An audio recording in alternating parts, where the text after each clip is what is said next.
Welcome back to BSL Season 9. It's time for the grand finals. Wow. It's been an entire season. When did we start this season? Actually, I guess we can check on Liquipedia, fine sponsor of the BSL. We started this season with the very first game, which was broadcast on April 18th. So April, May, beginning of June. So 1.5 months. Yeah. Wow, that's not that long at all. Well, it feels like forever, but we're finally here for the grand finals. And that means that we can also use our fine sponsor of Liquipedia, hashtag ad, whatever, to see exactly what the finals matchup looks like between Bonyth and trutaCz. Now, obviously, these are two of the best non-Korean players out there right now. Even when you compare them to Korean players, these guys are bopping 2400s on ladder all the time and making it look easy. They're very, very skilled, but they also play against each other quite a bit. They're both from Poland. And thanks to the heads-up matchup calculator, head-to-head score sheet, whatever, that you can find on Liquipedia, which I will copy-paste into the chat now. And by now, I mean a couple minutes from now because we have a delay on the stream. But when it shows up, you'll be able to click it there in chat. You'll be able to see that trutaCz dominated 2012, 2013, 2014. 2015 is a little bit more even. 2018, it was just trutaCz. And then 2019, hashtag the year of Bonyth. Killing it. Out of control. I think trutaCz won twice in that entire year. Let's see. Actually, he won 3 times in an entire year where they played against each other like, 10 times, 15 times, something like that. And then in 2020, suffice it to say, Bonyth is killing it. He's beaten in the ladder tournament and in BSL Season 8. Oh, excuse me. And it doesn't look like anything that can stop, or it doesn't look like there is anything or anyone that can stop Bonyth right now, except maybe trutaCz. I think probably our only hope. Help us, trutaCz Juan Kenobi. He's the only man that can stop Bonyth from winning a second BSL in a row, which previously only trutaCz has been able to do. Yeah, if there's anyone that can stop him, it's definitely trutaCz, because even though Bonyth is the current champion on the throne, trutaCz is the king of BSL. He's won 4 times. He's looking for his 5th title. What did he say? He's gonna take what belongs to him and win this championship. I'm like, so damn, dude, these guys are like friends or something. You're like really going in there. Okay, like we don't have to do what Caster Park does, like tell them to trash talk each other. Although I want to see what Bonyth's trash talk looks like. It's like, well, I think he's like a nice person. I am like a slightly lesser nice person, not as nice as he is, but also I will win the tournament, I hope. Wow. Don't say things you can't take back later, Anyway, I'm really excited for this because not only are these guys insanely good, you guys were voting on Team Liquid, TL.net, and the voting was not close. 70% for Bonyth, 30% for trutaCz. I noticed that nobody voted for whether or not they liked you and I better than the players. I just assumed that would have been 100%, but we have to talk to the Team Liquid moderators and add that for next season. But there's still time for you to post your predictions for the grand finals on Team Liquid on the BSL thread. Scroll down to the Brood War section. Check that out later. And it's time. Okay, best of 7, right? So we absolutely will be able to determine which of these players is the better player. And so now I turn to you, Nyoka, as I do so often, but this time with the intent to ask you which player will be the champion of BSL Season 9. I think I like trutaCz because Bonyth, when he got his macro going, killer, man. He macroed like a god. The thing is Bonyth never let him do it after game 1. But I think trutaCz is up there. If he can get his macro going, I think he should be able to macro similar to Bonyth. And these players play against each other quite often, so I don't think it's going to be a situation like what happened to Bonyth where he was just stuck in his base sitting behind Sunkens. I think trutaCz is going to try and match him in the macro even if he gets behind. So I think I'm actually going to favor trutaCz a little bit here, even though 2019 and 2020 seems to favor Bonyth. the scores are what, like 70% favorite, actually very accurate to Team Liquid's prediction. But I'm gonna still go trutaCz and believe in the one true king. Okay, dude. I think it's been a while since we've seen dominance like these two players. Both of them have done things that no other player has done really before. Bonyth obviously super dominant right now. He's going to be playing to be the second only player to win 2 BSL titles. He's playing against the only player who's ever done that in trutaCz. He is playing. We were talking about this last time when he qualified for the finals. We got to get a BSL trophy for this guy, but with the letter 5 instead of the S, like B5L. Yes. Oh, there's a GSL trophy like that. If anybody ever wins 5 GSLs, Maru's won 4 of them, but never the 5th. So we might be the first Brood War tournament that has a 5-time champion. I don't think anybody came close in OSL or MSL either. But, anyway, let's get into it. It's game number 1 of the grand finals of BSL Season 9. We've got 2 of the best players, and they're going to be starting out their games against each other live, which means we won't have production tab, we won't have drone count. It's casting hard mode. It's viewing. I guess that you can look at it that it's viewing hard mode too, but actually it's pretty easy because you just have to sit back, relax, and watch 2 of the best players out there play against each other. They're both in the game, ready to go. So let's get the grand finals for BSL Season 9 started.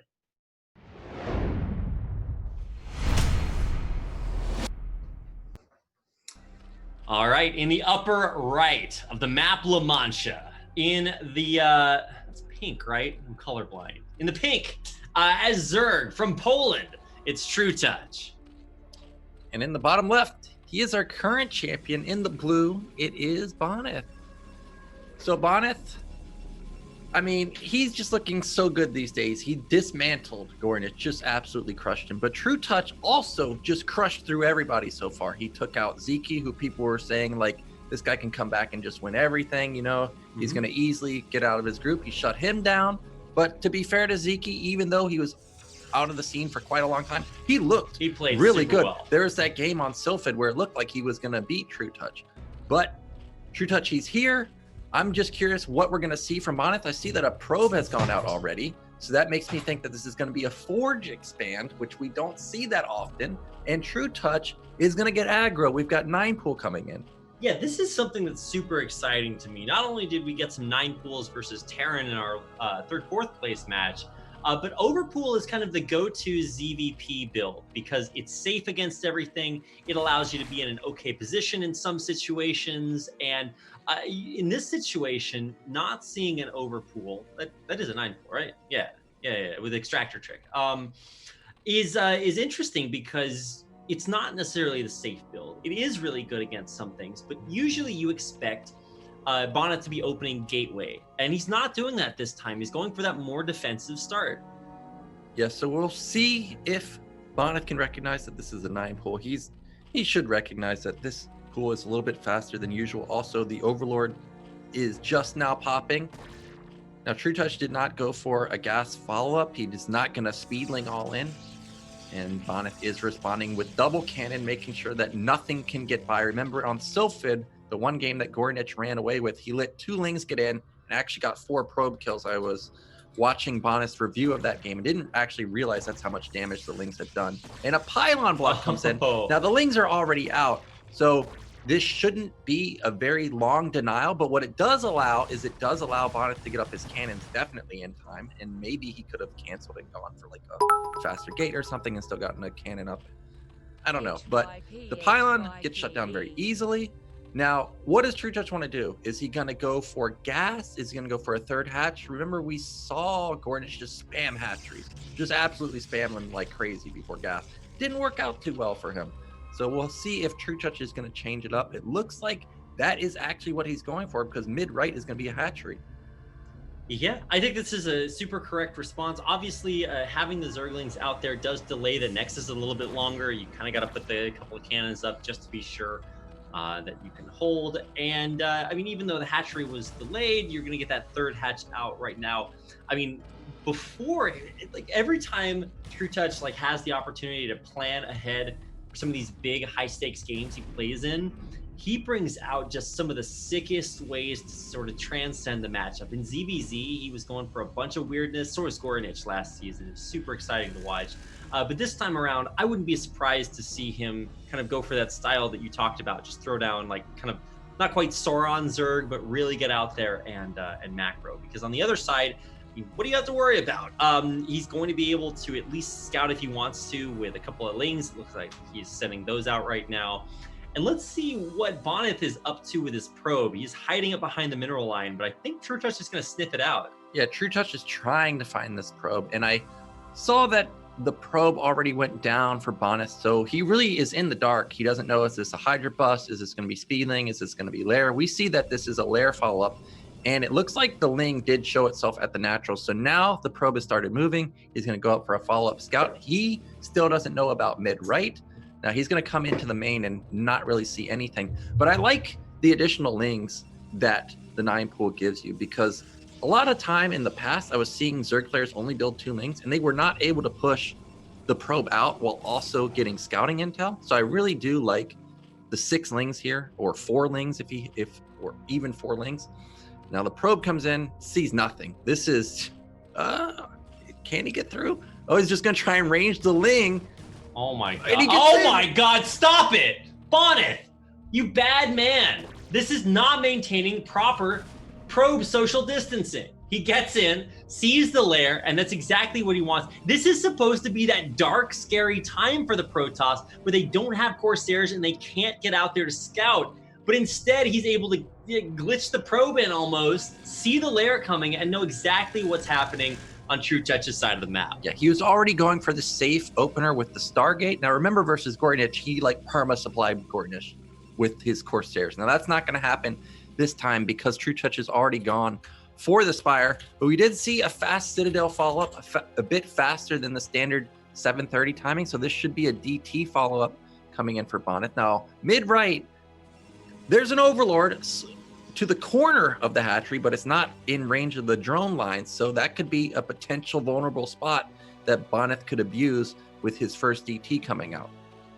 Yeah, I mean, I would love to see these DTs get out because, you know, you think of Bonyth as a Reaver player, right? But I think the real truth to Bonyth's dominance is not just that he's just good at the thing that he does, but that he's also good at the things that he doesn't do a lot too, like this DT play.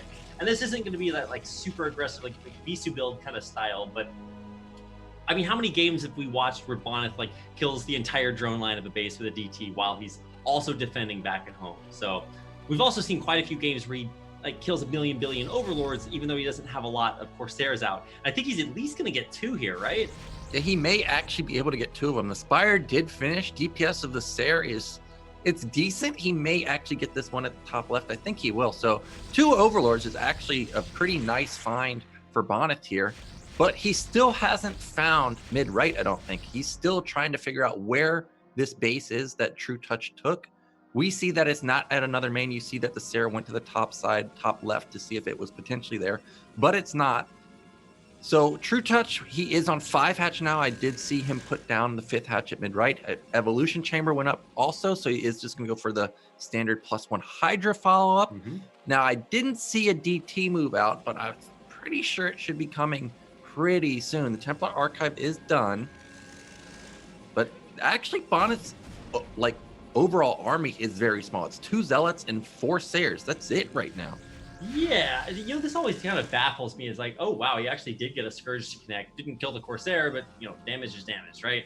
I mean, well, I guess it's going to regen shields. But you're right, there's not a lot here for Bonyth. And so really getting this DT out is really, oh, wow. Yeah, it's not giving a notification to trutaCz. He's actually going to lose all but 2 Zerglings.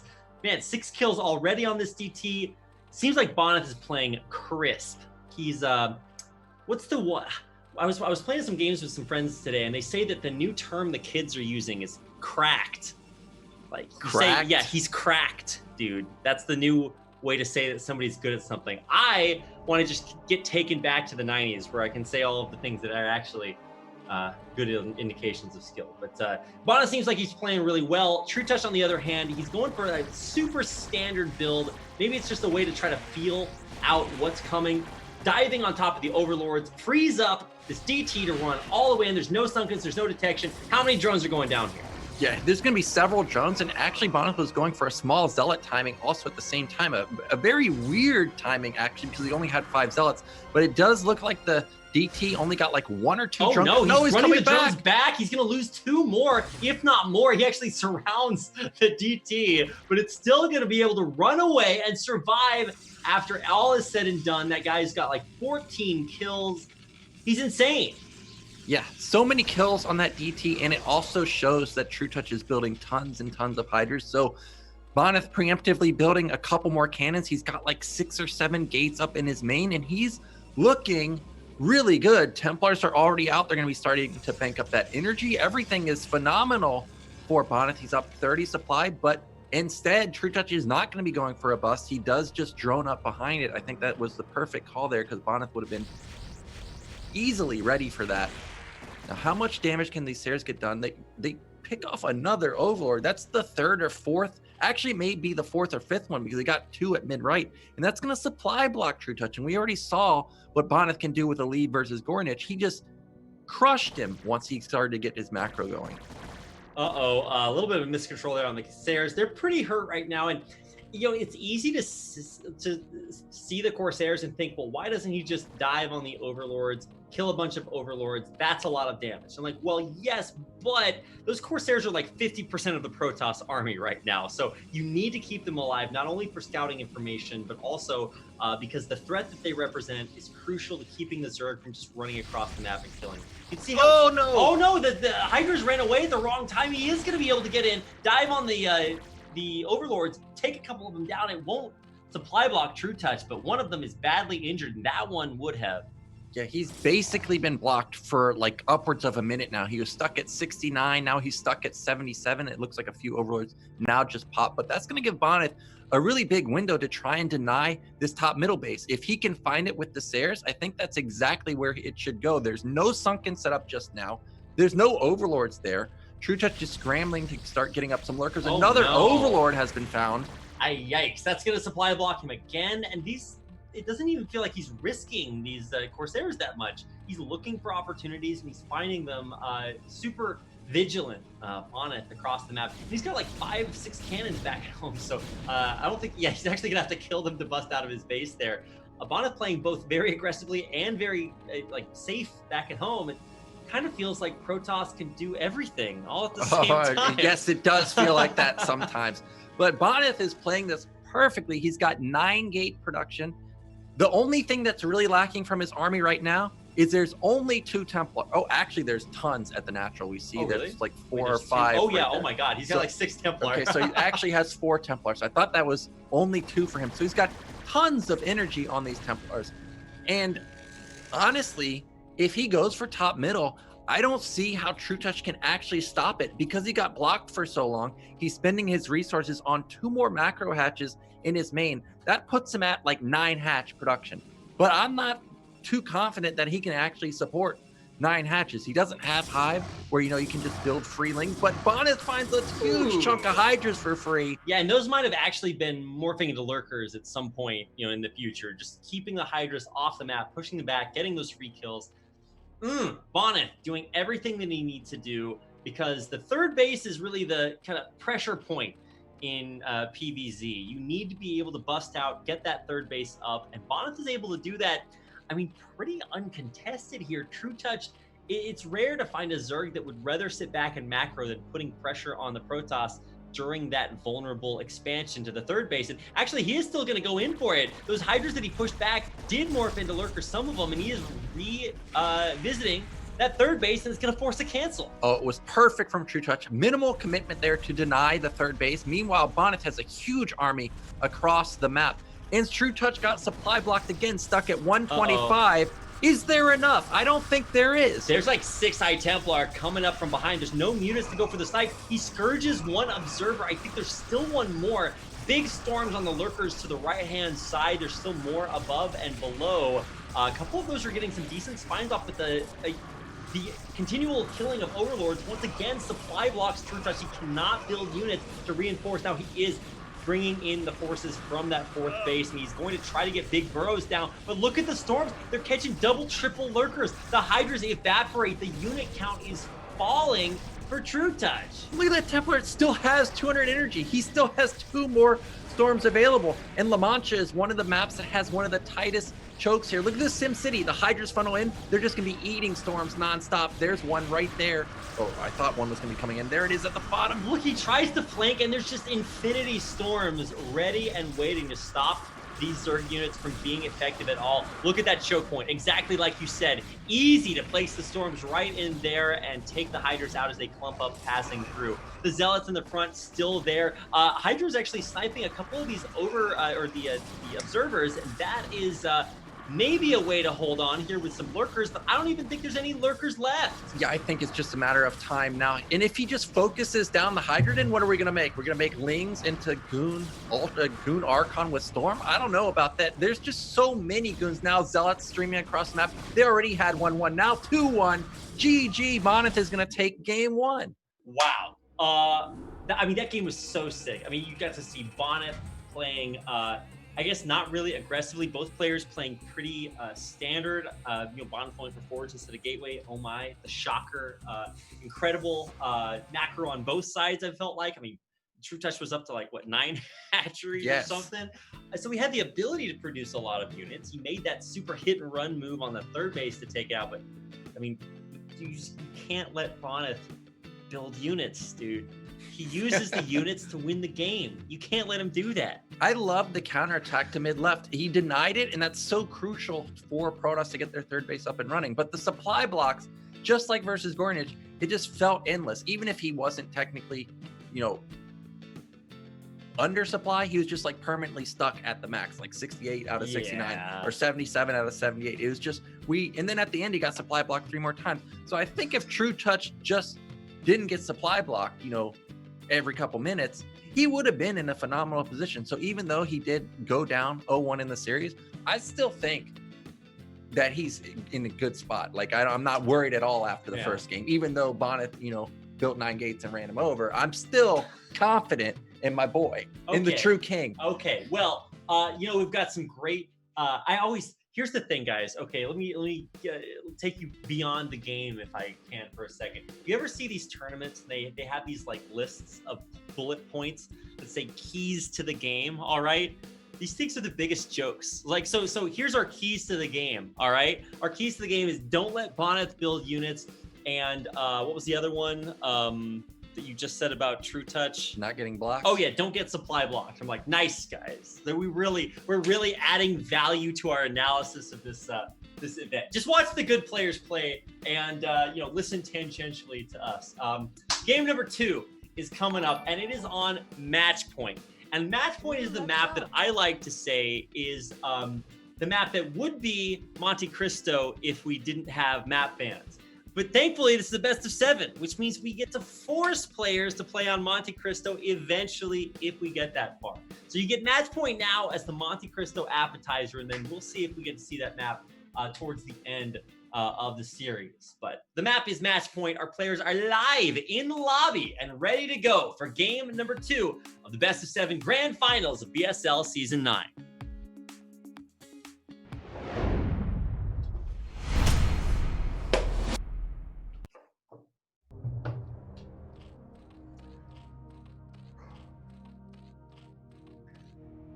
All right, down in the bottom left-hand corner of the map Match Point, in the pink, playing Zerg from Poland, it's trutaCz. And in the top right, in the blue, he's up 1-0. It is Bonyth. So yesterday we had trutaCz, and if you guys have not watched the VOD or did not watch trutaCz, you should definitely check it out. It was Bakuryu versus Jaeyun, and they did play a game on Match Point, and actually that game was pretty crazy. The harassment from Jaeyun, absolutely nuts. The recovery from Bakuryu, very good. I would highly recommend, if you can only watch one game, that game, but the overall series was really good. Jaeyun played random, got all 3 races, really sick series. So I'm excited to see this because now we've got Pro League, the finalists playing on this map. How well can Bonyth multitask? He's known for those high Templar drops, those he pulls out one of everything. He's like, oh, I'll just sprinkle in a Reaver here. Yeah. Oh, and it also has a DT. Oh, and I didn't unload it yet, but there's a High Templar flying to your third base. Like, he is the king of harassment. And again, we don't see a probe sitting at that natural. Is this another Forge Expand? I didn't know it was possible to have 2 Forge Expands in a row from Bonyth. Yeah, I didn't know it either. Yeah, I love what you say about Bonyth, is that he can actually just, like, he just uses the full smorgasbord of Protoss units. Back in the day, the flood's coming, and there's Noah and Bonyth, and they're like, well, like, you know, Noah, how many animals are you gonna save? And he's like, well, you know, 2.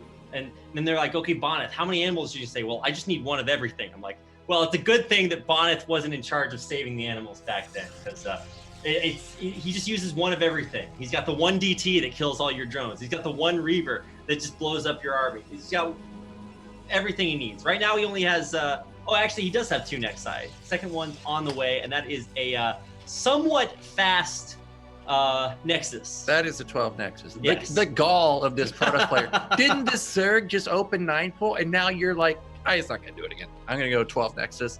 And he read it right. He knows, I guess, trutaCz's tendencies, because this is the 12 hatch, not even an overpull or a 12 pull, just straight up 12 Nexus into 12 hatch. Now trutaCz, I don't think has seen it yet either, but it looks like he's setting up to take top left.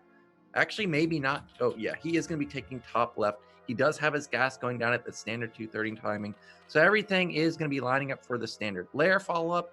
And I'm assuming that Bonyth probably just goes Stargate behind this. There's really no reason to go for anything else. This is not going to be a Hydra Den. Everything looks very normal from trutaCz.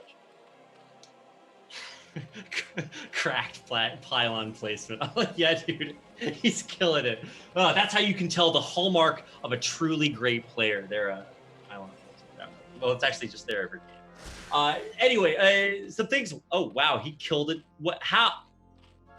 You bad man. Look, eventually we're gonna, like, this is the true power of all despots, is that while they're in power, they look really scary. But eventually we're gonna have to try Bonyth for his crimes against the Zerg race. Oh god, I just watched the most. Oh no. No way. trutaCz drone He's at the falling bottom apart. left doesn't realize that it's AFK. This He's is the just sitting there cadenza behind the drone. It looks like it's working, but it's actually not doing anything. Oh, okay. Okay, he finds it. It's still mining from the wrong side of the mineral patch. Like, wow, gotta fire that guy. Bad at his job.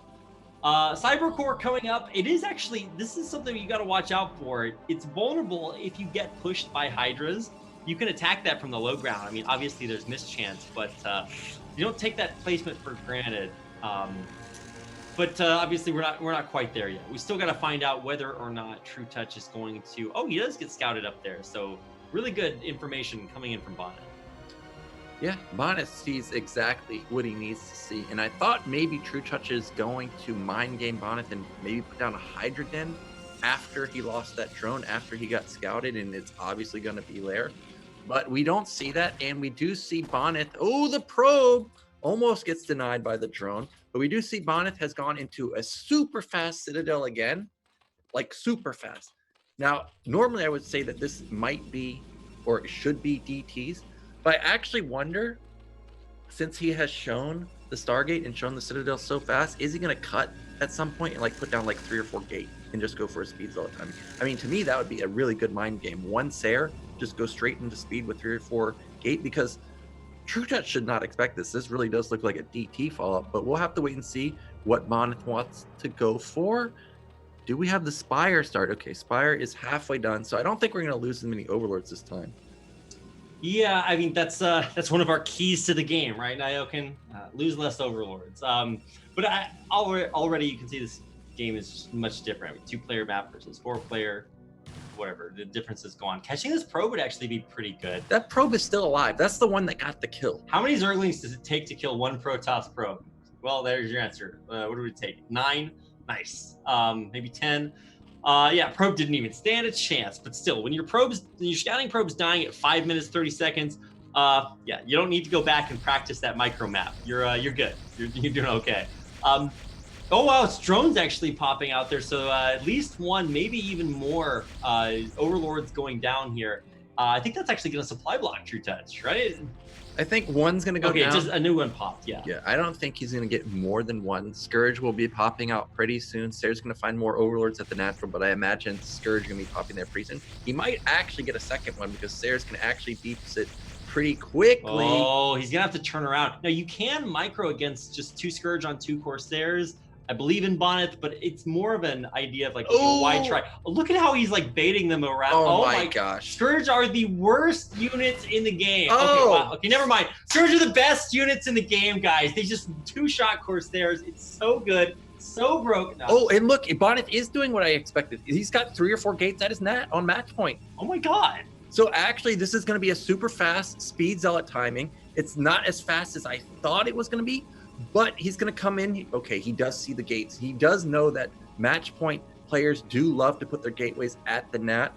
So at least trutaCz sees it's coming, but you can see that Bonyth is actually scared of a muta follow-up since he got his first Sayre caught. You know, players like trutaCz, players like Eon's, they love to go for mutas. So because of that, he's actually delayed his push and instead put down preemptive cannons, but we see none of that is actually happening. And actually, trutaCz is in a somewhat good position now because the Templar Archive just finished. So those are not, you know, Templars just sitting in the main building up energy. Yeah, I mean, it's, you know, before you would almost never see like mutas around this timing. The whole idea is that you need to pick off a Corsair in order to make mutas kind of viable, to be able to counteract the critical mass of +1 Corsairs. Because you get like 6 or 7 Corsairs out, they just, I don't know, throw the mutas into the wheat thresher. It's not a pretty sight. But he did scourge an orderly Corsair.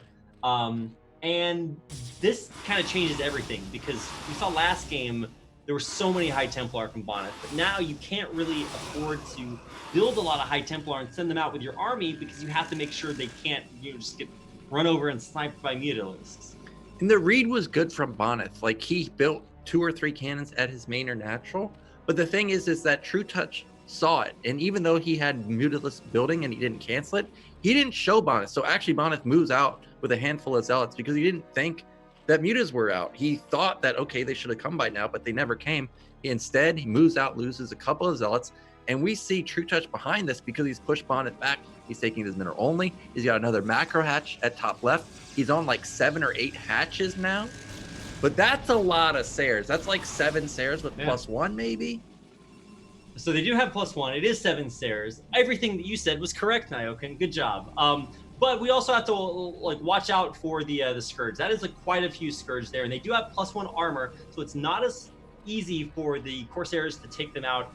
It's harder for them to reach that critical mass that they need to one-shot the Scourge when they run in. So he's pulling out the Corsairs, trying to bait them into the Scourge. The Scourge flying on top, and you do get a couple of good connections, but that Archon is so scary.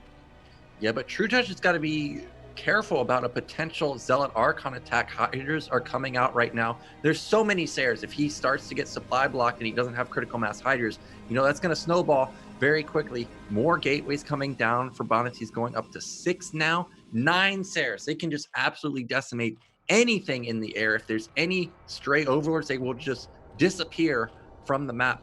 But trutaCz's macro is going ballistic. I'm getting flashbacks to the Gornich games because we're already at 90 supply versus only 100 for Protoss.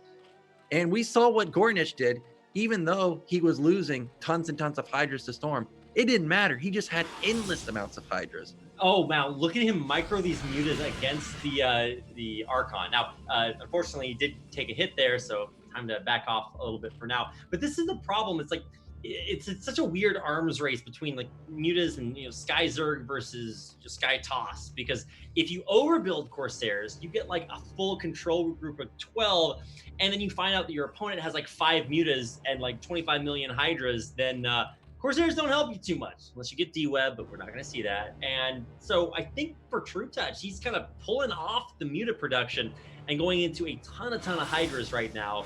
And I mean, is it ever possible to have too many Corsairs? I don't think so, because that's a control group. Even if you have too many, you can always use them, you know, for defending drops and such. Now, Bonyth is going for a huge attack at top left, and I don't think there's any Sunkens there.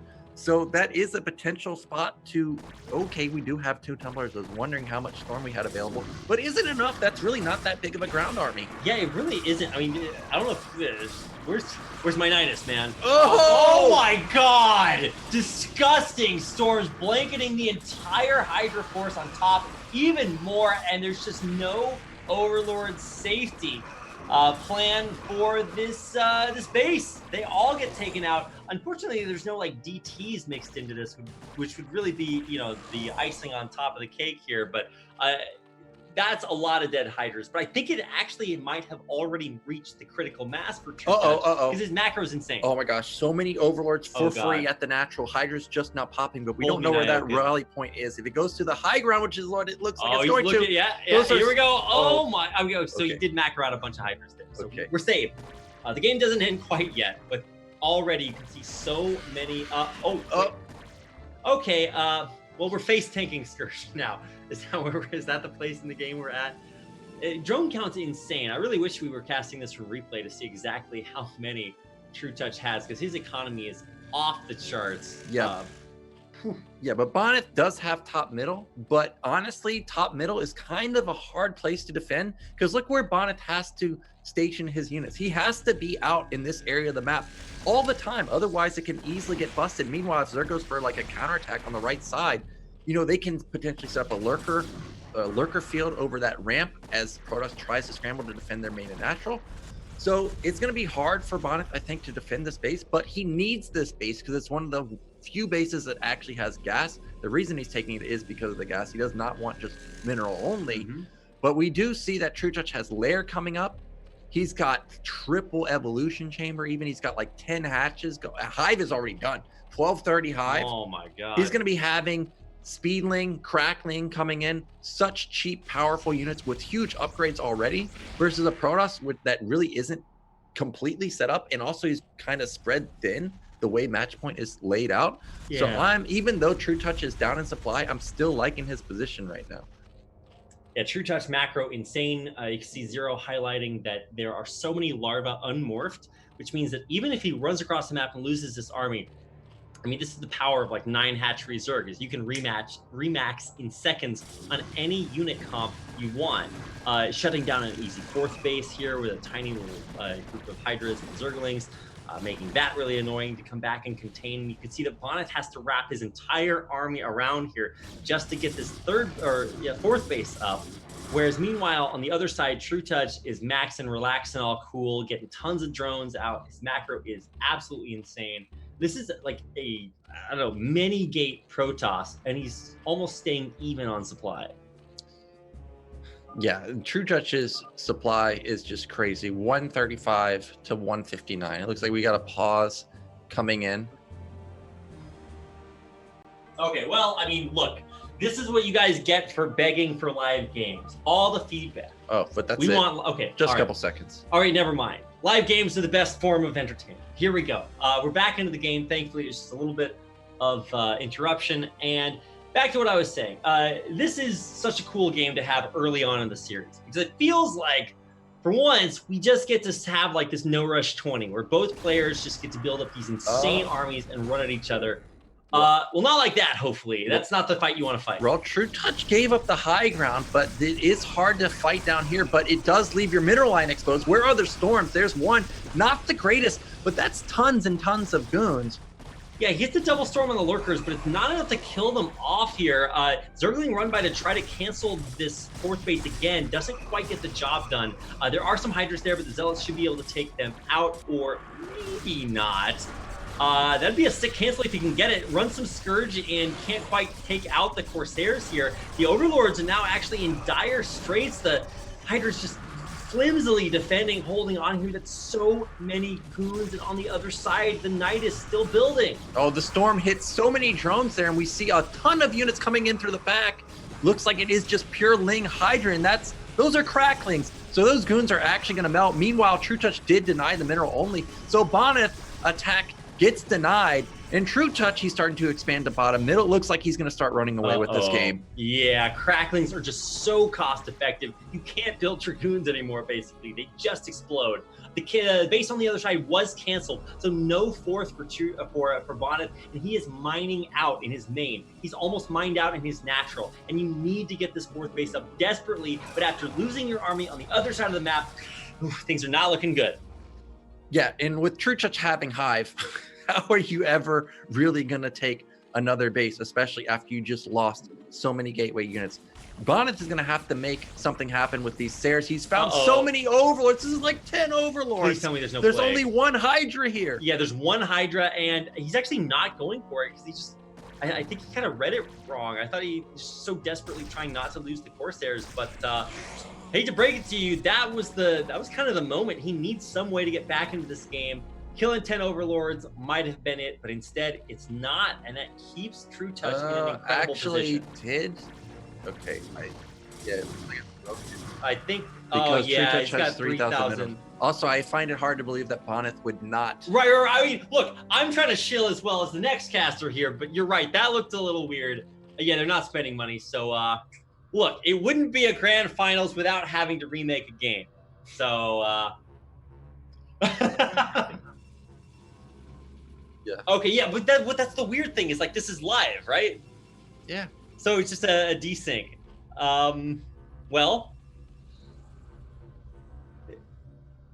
if we're gonna cast from replays, we should probably just not watch it. Because remember this happened last time and we knew who the winner was. Okay, yeah. Say GG. Well, actually, I mean, one time actually it was the opposite where the desync.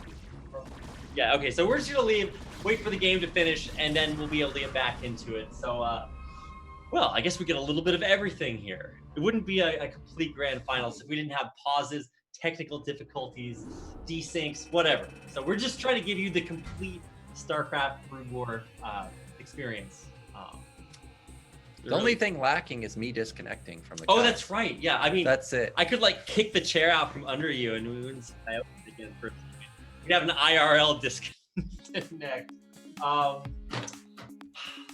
What else? That happened like every time I cast it. It would always disconnect. Which is weird because like it wasn't like you had bad internet connection. No, like your computer blue screened a couple times. I remember I had to like finish casting like a semifinals or something because your computer blue screened. My hard drive did die one time. I didn't even do anything. I was just sitting there, it literally just died. So I talked to Zero and we're like, look, Zero, we can't have Nyokin disconnecting. And Zero's like, what if we just flew Nyokin to Korea and brought him to your house in person? Would that stop? And I'm like, yeah, Zero, that might work. And he's like, all right, we're going to do it. So here you are. Here I am. Mission accomplished. Yeah, I'm glad you're out here. We had a trutaCz date before this. trutaCz is like stir-fried chicken. So choice. You guys didn't get to join us. I know you're jealous, but it was just for us. But you can come to Korea and eat that if you want to. Maybe not now unless you just really love spending 2 weeks in quarantine. Yeah, make sure you like spicy food though, because it's a little spicy. Well, the point is that almost everything here is spicy, right? Hey, they use gochujang for everything. It's just like, a there's like bit. 2 flavors or 3 flavors. There's soy sauce, something plain of whatever you're eating, and spicy. That's it. There's like 3 flavors. There's garlic. Garlic's a flavor too, maybe 4, but mostly just 3 flavors. It was pretty good. I'll post some pictures of our epic meal before this. Also, hopefully we can get back into the game and then we can post pictures of players winning and stuff. How do we know when the players win? Maybe this is that 35-minute game and we just have to like dip out in the middle. Hopefully that would be like, disappointing. Yeah. I don't know. We'll get the replays back for it. That's weird. I don't think we've ever had a live disconnect in BSL before. I don't think so either. That's very... Should we feel privileged that we get to experience such a rare... probably not, but... I do remember this happened like offline, like Zero was saying in KSL. I don't think it ever happened to ASL, but it did happen in KSL before. So maybe that just means that we're on that level of production. Oh, they're already out of the game. So we actually have more seasons than KSL did. So yes, just saying they got to get on our level. Anyway, the players look to be out of that game, and that means that we can harass them for replays so that we can get back into that. This is a little bit anticlimactic because I guess if we do some math, we can figure out how long the game was, but don't think too hard about this, guys. We'll get right back into it as fast as we can. So looks like Zero is requesting replays from our players Repka. I'm going to guess that's Polish for replay. That's the word I'm learning today. The only Polish I know is, what is it? Okay, we're going to butcher the pronunciation. I'm just going to pronounce it how an American would pronounce There's only one word like, that people know in Polish. Like kocham? Is it love or something like that? I thought you were going to say kurwa, but yeah. Okay, and that one. Two words, yes. All right, yeah. Anyway, beautiful words, both of them. Yeah, beautiful. I learned a few of them while I was over there visiting young Zero. I can say like hello, goodbye, how are you, stuff like that. And that's about it. I know just enough to be able to get people to start talking to me in Polish, but none of the Polish they speak back to me, so yeah, not very effective. But you got to start somewhere. So we have to start by getting back into the replay. What time did we even stop at? I hope somebody looked at that. I think it's, well, all we have to do is find when the Overlords tried to fight, or when the Sayers tried to fight. Probably they all died. And then they didn't. Oh, yeah. So when we this is pretty soon. This is pretty accurate. Oh, no. Okay, yeah, that was the pause. Okay, we got to wait for these. Yeah, all those units have to die. Okay, all right, we're working through the replay, guys. This is like colored by numbers. We've got to figure our way. Oh, actually, did they back off and they actually survived? Oh, they didn't die? They actually backed off and it looks like they've survived. Don't believe our lies, guys. Check the backs of your memento Polaroids. Okay, yeah, so they actually backed off. So they backed off instead of dying. Okay, yeah, we'll... Shh, no spoilers. Don't listen. Okay. Wait, so he does have Hive here. Yes, he has Hive. He has a big lurker field, tons of Sunkens. He's got so much macro. Okay, all right, we found it, guys. We did it. Okay, 14 minutes. When we last left our heroes on the previous episode of BSL, let's see, where were we? Bonyth was pushing out with his goons to try to attack the vulnerable upper left base, and then on the other side, trutaCz was trying to defend that while he was getting his Nidus up and cracklings out and stuff like that.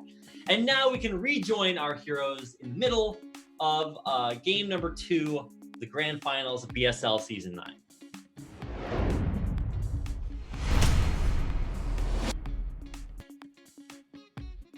All right, guys. Game so good we had to prepare for battle twice. So let's get back into it. High ground, controlled by Bonyth. And here we go. For reals this time, no Caparino. Let's get into it. So coming down the ramp, good spot to attack from high ground goons and beautiful storms. So, I mean, they're not that great. Hits 2 lurkers, I think, there. And he's trying to hold on to the 4th base and get that up behind it because Bonyth is mining out in his main and natural. Yeah, and before the game got corrupted, it looked like trutaCz had denied this mineral only, but actually in reality, this mineral only may actually get up. It looks like trutaCz does realize that this is such a important base that he's sending another counterattack to mid-right, but the goons and zealots have to be careful because there's so much production from trutaCz if they were to get flanked. Good storm, gets a lot of drones there, but those are cracklings, so they can easily eat up zealot and dragoons here. Looks like the mineral only might actually get denied. Yeah, he is going to be able to take out that mineral only expansion on the other side while this fight is going. But crucially, what we saw last time is that Bonyth's army got dominated there, and it actually looks like that was the survey says that was a lie. So that is a big difference because now Bonyth has units that he can both pull back with to defend that 4th base or use aggressively, and it looks like instead he's choosing to retreat, recognizing that he just doesn't have that much money. Yeah, and instead of the supplies being so even, it's, you know, still 50 supply up for Bonyth. Now he needs to be careful here, trading goons for lings, good storm, blankets, all of the lings. Now, does he go for the Hydra? Do all these overlords die? I think the answer is yes, but they have speed, so at least they can try to run away a little bit. More Scourge coming in, he's going to get 1 Corsair, getting a second one, maybe. There's only 4. Wow, there's only 4 Sayers left. Now remember, there were 10 originally, so trutaCz has done a good job to eliminate a lot of the air threat, but Bonyth's still up 60 supply, and he wiped out a couple lurkers in the center of the map, but trutaCz still has 5 bases. He's got bottom, middle, up and running. He's got Hive, he's got triple evolution chamber, But Bonyth already has 3 base casts. He's starting to get his mineral only. If he can get bottom right, he's going to be able to split the map. And he's got such a super cost-effective army right now. Look how huge it is. That's what she said. All right, in the middle of the map, Bonyth is, he's got to do something, right? He can't just afford to stay back and macro because trutaCz is just going to be insane. Bonyth's macro is actually super good, but the problem is like these cracklings are so cost effective. The Hydra counterattacks are going to be devastating. The upgrades are insane. The defilers are out. So honestly, he plagues the Protoss army. He scourges a couple of observers. There's still a couple more left here. Is there a Nidus down here? There is. So let's see if he can pop out enough units, use these defilers to hold on to that 6 o'clock base. Yeah, but there's just so much supply for Bonyth. He's up 50 supply. There's the Storm's Blake and everything. I mean, Plague is amazing, but does he have enough? It seems like he's just not sending in enough at a time to actually get rid of this Protoss army. Yeah, I mean, he did plague all of it, so it's going to be pretty worthless for a little bit. And honestly, if he can stack the 6 o'clock base to get those plagues off and counterattack the 4th base for Bonyth, then that might actually be a pretty good trade. Now, looks like we have a couple Templar there, but not the greatest storms. But actually, I don't even think trutaCz is going to die in this base. And look how many workers trutaCz has at 63 to 55. He's been mining these bases for a long time. Meanwhile, Bonyth is just now getting his mineral only. I'm curious how fast the main Nat and mineral only are going to mine out for trutaCz. And now what base does he take? This is not, Sylphid. This is not Polypoid with infinite bases. This is 5 bases. Those are the only ones you're going to get. And he's already had his 5th one denied. Yeah, so it's 2-1 for Zerg. Protoss sitting at, I thought that was, he already played the. Never mind. I think it's just too much Bonyth. He's maxed versus a 100 supply Zerg who can't really get up a synced army. It's just like one group of lings here and there. Essentially, it's 40 supply of army to almost 100, over 100 for Bonyth. So you're right. I mean, cracklings are good, but they're not that good. The cracks there cracklings, it is. And now you're on. There's the Reaver, like I said. Oh god, yeah, he's got High Templar, he's got Reaver. Where are you going? Where are we going? He got 15 drones with that Storm in Reaver. So he's just decimating the mineral line now. Lings are good though, so you got to be careful. But still, this is a max Protoss army with Archons with +3. Yeah, and you're not going to be able to roll up to that with just the Zerglings. There's too much splash damage from the Archons and High Templar, and by the way, Reaver, which is just great here. Maybe you can pop this Archon, but oh my god, disgusting! Storms on all the drones. We're down to 37 when before we had like 65. So 30 drones dead in the water, and there's just no army to fight Bonyth. Yeah, there's no army here. There's Lings basically versus Reaver, Archon, Goon Zealot. Archon strong enough with +3, but to also combo it with Reavers, just no chance for Lings to actually get any damage done. Meanwhile, Bonyth taking his 5th easily. GG, that's it. trutaCz taps out, and that's going to do it for game number 2. I had to kind of count there for a second because even though it feels like we've had like 3 games because we had that remake, but that's game number 2. So, I mean, that was such a slugfest. So sick to see both players just really kind of do what they do best, but looks like what Bonyth does best is winning games. So we might just have 2 more and then we're done. Yeah, and it's funny that replay was mega broken. It looked like trutaCz.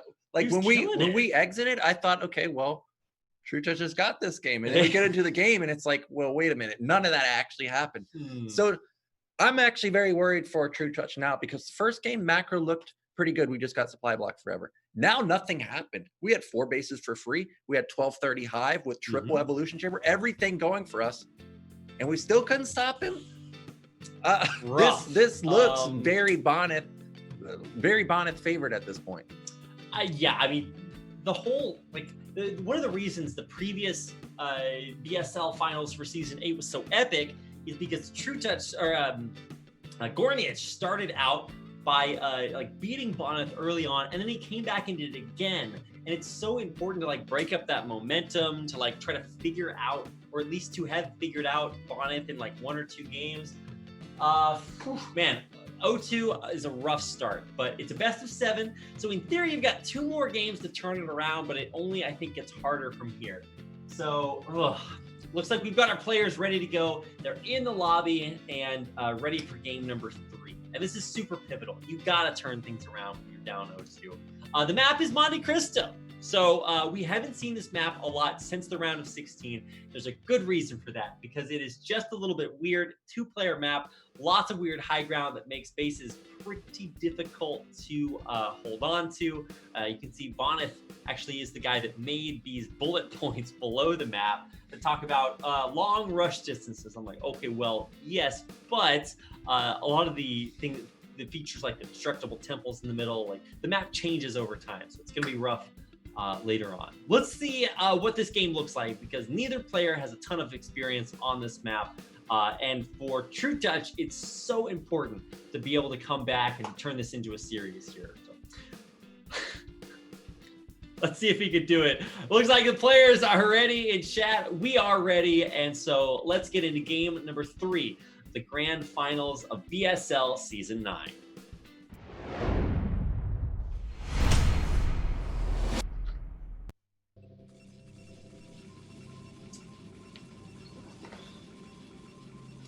All right, here we go. In the upper left-hand corner of the match, Monte Cristo playing trutaCz in the blue from Poland, and up 2-0 in this best-of-7 series, it's Bonyth.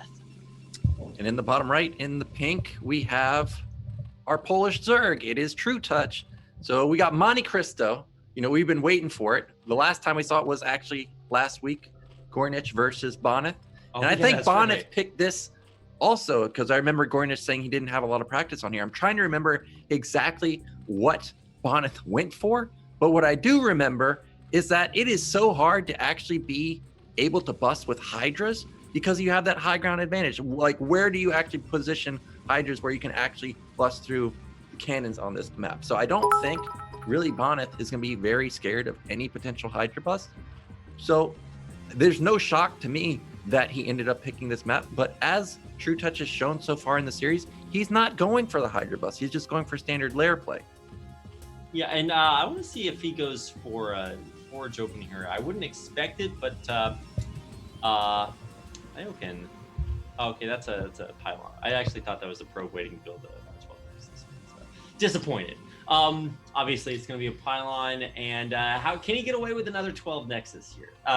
That was, like I said, pretty economically aggressive. Let's put it that way. The drone is just going to build a. This looks like another here, and this looks like another 12 nexus. I think it does. Yeah. Oh, is it? We got 400 minerals. And it's got to be a nexus. Yeah, 12 nexus. Wow. Okay. The reads are crazy. Matt, how does he know? Okay, explain this to me, Rapid. Okay, all right. 2-player map. Okay. You're supposed to be scouted quickly because it's a 2-player map. You know where your opponent is. Yeah, easy. So you chose 12 nexus? Okay, so one of the bullet points is that there's a long rush distance here. Some of it's that kicking in. The other one is just the mind games, man. It just seems like Bonyth is kind of reading Rainbow right now. The going for a 12 nexus is not, I mean, one of the reasons Overpool is such a good build is that it does allow you to, like, kind of not totally subvert this, but especially if you can figure it out because of that short scouting distance, then can be difficult to hold. So let's see what Bonyth can do here. Obviously, you're going to wall off with the gateway here, but I mean, is trutaCz really going to be able to punish this? No, he can't. Look at this. We got gateway coming up so quickly.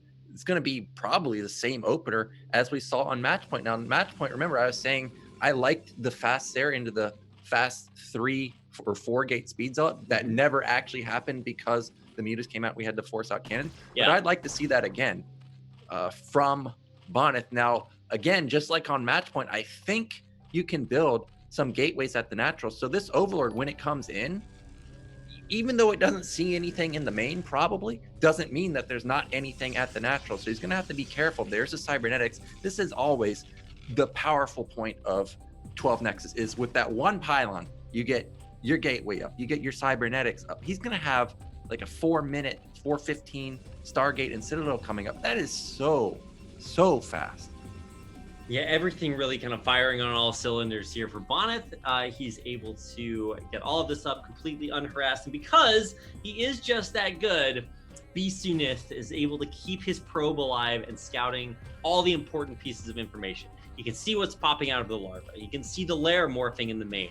And he can even probably just run straight up to the third and see that that's there and really just get complete information and kind of subvert the laws of RTS, where it's supposed to be limited information. Because it's Bonyth, he can just see everything. Yeah, this is a Bonyth probe. Remember, on the map we just saw, Match Point, it was alive until 5:30. I didn't even know that was possible.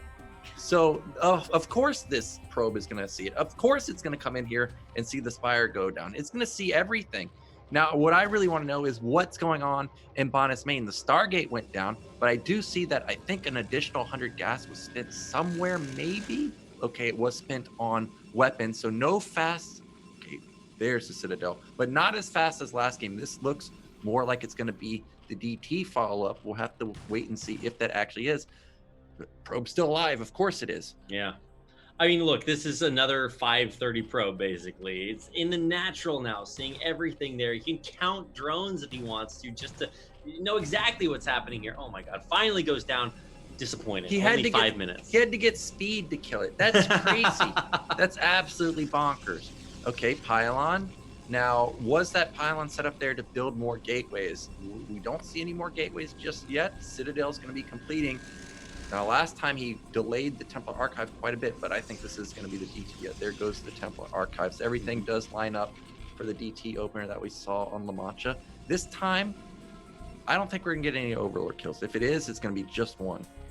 Yeah, he's going to maybe find the one in between the hatcheries and take that one out for free.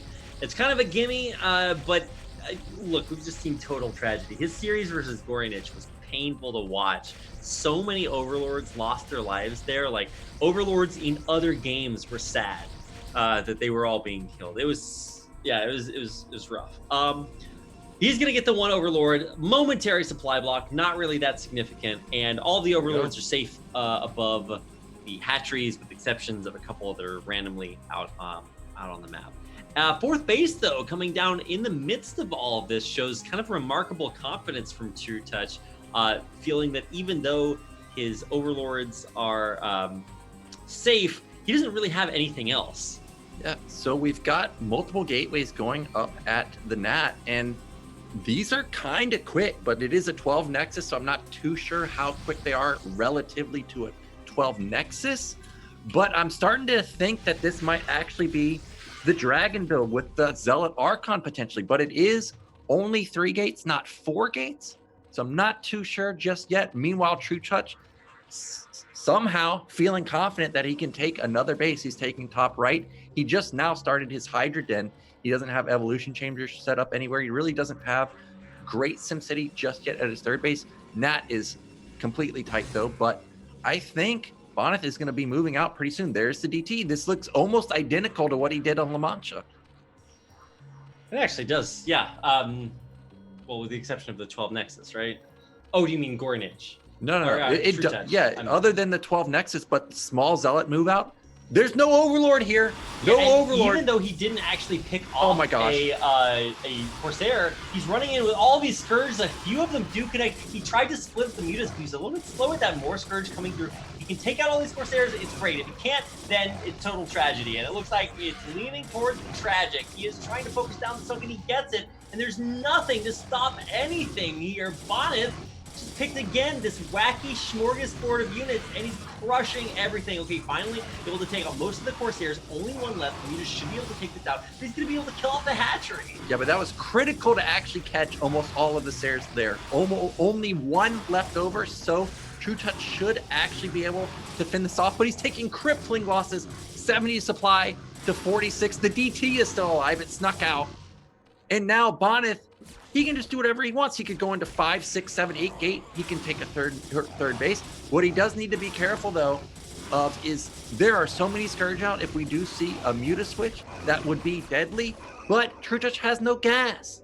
He has no gas. Also, he way overbuilt Scourge, which is easy to do in a panic moment like that because you know you just desperately need to take that out. And now that he has a million Scourge in the sky, there's nothing else to worry about. Bonyth just rebuilt ground units here with this Archon, and he's coming back again, and there's just nothing here to attack with. He's got Scourge that don't do anything. Look at him, he one-shots the Muta basically, and the Scourge are just chilling. They are onlookers as everything on the ground gets destroyed by this Zealot Archon follow-up. Yeah, this is a dead third base. Double hatcheries are going to go down there. Meanwhile, trutaCz did sneak top right, so at least that's up and running for him. But this is half the production to be lost from trutaCz. Now, this Archon almost died to the Sunken because trutaCz did focus fire it with his Sunken, but smartly Bonyth brought it back. And now it is going to get cleaned up. But now you see that trutaCz is desperate, building mass mutas. I'm assuming Bonyth has Sayers queued up back in his main. Zealots, yeah, he has double Stargate. Oh my god, going into 2 Stargate on 2, it's so smart here because I mean, you have to go mutas in this situation to try to like take out the Zealots for free, but I mean the damage is already done. To take out that third base with double hatcheries there just cripples the reinforcement structure, the economy. I mean, Bonyth is 30-40 CS up right now. Yeah, the damage just astronomical. But luckily for trutaCz, he saved the majority of his drones, so at least he still has 3 base econ going. The mutas did deny the Zealots from actually confirming there's a base top right now. He's definitely going to know about it. But trutaCz still has a decent army. It's 96 supply to 77. This is going to be 15 supply thrown away from Bonyth. So actually supply should still be relatively close. Unfortunately for trutaCz, he doesn't know this is double Stargate, and all of his supply and Muta and Scourge is going to be wiped off the map. We saw how much damage those 10 Sayers were doing last game. This may be even more than 10 Sayers. Is he actually getting +2 for Corsairs? I wouldn't be a bit surprised. He needs to get Fleet Beacon for that, but he may be getting armor. I thought okay, no Fleet Beacon yet. You never know these crafty Protoss players and their ability to build Fleet Beacons in 10 minutes. I wouldn't be a bit surprised to see that. He's rebuilt up to about 7 or 8 Corsairs. And I mean, when you see Zerg players spamming 8 static defense buildings to secure their base, you know something's not going well. And so for trutaCz, he did have to pivot to mass Muta and Scourge, but I mean, this is, I think, where we figure it out. Yeah. Is trutaCz going to be able to maintain control of the air, or is it all going to die in the face of a rematch double Stargate Corsairs? Yeah, trutaCz is going to turn around. He did deny the Nexus going up for now, but there's no way he can fight that many Sayers. There's 9 of them. They have +1. Still don't know if the Overlords or Mutas have +1 armor just yet. They do have +1 armor. So they could fight Sayers by themselves, but not in combination with goons or Templars or anything like that. Oh my god, Scourge are just getting wiped so easily. Here we go, we're doing it, running in all the Scourge, good connections from the Scourge, but he can't fight that many Corsairs, trying to split the Mutas up, but the damage is just insane. Meanwhile, back at home, I mean, oh my god, okay, well that's good. That's a huge connection on the Corsairs, but there's nothing to kill the Zealots. We've got like a control group of Zealots ravaging the third base, going up to the fourth base immediately afterwards, and if trutaCz can at least force a cancel here, he is in so much trouble. He does force a cancel, and actually taking out the third base, not the biggest loss for trutaCz because he still has top right up and running. Like, that base wasn't mining at mid right. It was only a hatchery there. And now Bonyth is going to throw his army into Sunkens. I don't know about this. Yeah, this is a little bit sus. He's going to take out a couple of Sunkens maybe, but I mean, these Mutas are going to be able to kill everything for free. All the while, he's not taking economic damage. The Zealots are just kind of running around and dying. And again, another 15 supply or so taken out by trutaCz for free. It looks like trutaCz didn't realize that the Zealots actually were just wreaking havoc on the drone line in the main and natural. And now his Mutas can't deny the third base. They're going to actually have to turn around. Also, this confirms to Bonyth that, you know, this is still mass Muta man. We just need to get more Sayers, like another control group of Sayers, this time with an Archon mixed in. And then there's no chance of the Muta Scourge connections happening.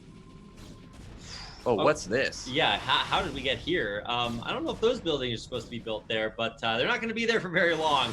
So no cancel on the third base, but at the very least, a moral victory here for trutaCz as he takes out this proxy, whatever that was. I guess it was going to be a base, but a little bit overzealous there. Bonyth still able to get this third base up, knock on wood, and the mutas are forced to be used more defensively. Yeah, I don't even think he meant to take a base there. I think he was literally just positioning cannons to have support with his Sayers if there was ever a fight there. Now, tons of mutas going into the maze, Scourge trying to intercept them, but there's just flat out too many Sayers.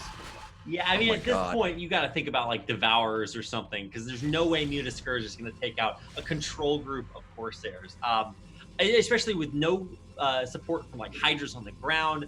The army here from trutaCz is just like fledgling. It's so anemic, and with additional upgrades about to kick in here for Bonyth, yeah, things are not looking good for our Zerg hero.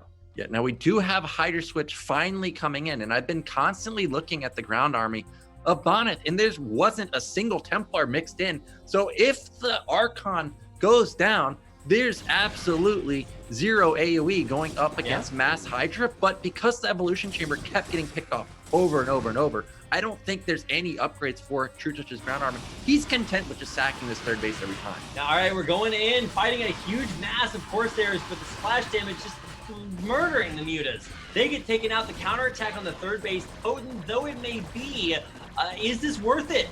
The army is going to come back around. It's just trickling in Dragoons for now. I think that base is it going to survive? It's getting lower and lower, 260. It's going to be fine. I mean, maybe it'll go down in the future, but that is that. Corsair's still alive. Let's see if the Cloud of Scourge can connect. A couple of decent connections. And yeah, Corsair's going to head for the hills, be pushed on back, rejoin with the army. And the third base is whole. Fourth base on the way. And Bonyth even gets the bottom left corner base. So third doesn't get denied. Fourth base is also going up. It's mass mutas versus mass Sayers with huge upgrades. Really nothing trutaCz can do. This small counterattack from the Hydras trying to deny the fourth base. That's not going to work. Maybe he can get the Nexus. I think he's going to all in the Nexus. At least some Hydras take it out. And boom goes the Dynamite. Nexus is out of there. But at what cost? I mean, the third base still non-existent here for trutaCz. He's working on getting that up, but I feel like this counterattack is just going to be insanely potent. Yeah, the thing is trutaCz got the Nexus. That's great, but he's trading a lot of units to do that. Meanwhile, Protoss isn't losing any units. So I imagine he's just going to walk again across the map, take out this third base, or maybe he's just content with sitting on his side of the map and get his fourth base up and running. This is a map that has 2 island bases. Generally, Protoss are really good on island bases, or defending them with mass Sayer and stuff like that. So maybe that's the plan. But as I say that, here comes Bonyth. He's moving out again. Looks like the third base is probably going to be the potential point to attack. Sayers just dealing so much damage to these Scourge and Mutas. They don't have +2 armor either, so +1 is still super strong on these Sayers. Feels like trutaCz is kind of bleeding out units at this point. He's about to get doubled up in supply. He's got tons of static defense, but I mean, that's not going to save you. Zealots are like 2-1 running in. There's nothing to support here. You can't use your mutas. I don't know. That's a lot of Hydras in the back and mutas. Oh, wow. Beautiful. Storm just stops the Scourge in their tracks. Most of them get blown out, and the Corsair is a buy. They're up top. The storms are raining down on everything below. The mutas, they just can't do anything. The Corsairs will rip them apart. Yeah, and there's just not enough Hydras, not enough links, so the third base gets denied again. Now it's Zerg down to 3 base versus Protoss with 4 base. He has map control also, so he can start taking those middle bases, potentially 5, 6 base. I do see that trutaCz has speed on his overlords, and we might be seeing a drop maybe, but that'd be so dangerous. Willing to drop into a player that already has this many Sayers. Looks like the Scourge finally finds some connections. All right. But we're down 75 supply. We're getting doubled in supply. We have mutas that have done almost nothing the entire game. I don't know. I don't know how trutaCz can actually recover. This feels like his only chance to recover is to do what Gornich did, which was just sit behind mass Sunkens. But we just did that, and it got busted. I mean, the third base might not be I love how he has a probe here. What is he going to do? Build a Nexus? Watch him build a pylon. Never mind. Wishful thinking. Third base is coming up. You use that probe like a spider mine or something. Just block the hatchery from coming down. Wow. And every single fight, trutaCz has to dump so many useless resources into Scourge that, for the most part, don't do anything. But now, I mean, even though the Corsair count has been vastly reduced down to 3, the ground army is gigantic, and then the Archon count, he's got like 4, 5 Archons? Oh, God, what are you going to do with any Muta anywhere? Yeah, the Mutas even chase down a Sarah and don't even get it. Like, there's just nothing trutaCz can do. And we're about to have 5 base, 5 gas Protoss versus a Zerg that's struggling to get 4 bases. I still don't even know if trutaCz has Hive Tech. What are his ground upgrades? Like, I don't even know. I know Bonyth is at least +2. So if this is 0-0 versus +2, how do you actually ever win a fight as Zerg? I mean, look, trutaCz is macroing and microing his heart out right now. He's still +1 on Hydras. Oh, wow. Yeah, you're right. Upgrade battle solidly won there by Bonyth. But I think once he swings the hammer on either this third base again for the 20th time or the natural here, and it looks like he is going to go into the natural. Now, there's a ton of Sunkens here, but is it enough? Muta's nowhere to be found. I mean, they're trickling in right now, but beautiful storms take out so much. Scourge trying to run in, but they're just going to get run over, and the Archons abide on the ground. The storms prevail, killing everything, and with the drone line getting taken out now, I mean, trutaCz is just in shambles. Yeah, and even if he somehow stops this attack, now there's no more Scourge. I see that the Sares are still dealing so much damage to the Overlord at bottom right. Okay, now they are hovering back with the army. There's just no way to engage this. This is goons on high ground. Yeah. You're down double supply. There's just no chance for trutaCz. And Bonyth is going to go up 3-0 in our series. He's making it look so easy. Wow, GG comes out, trutaCz taps out, and Bonyth is up 3-0 in the grand finals of BSL Season 9.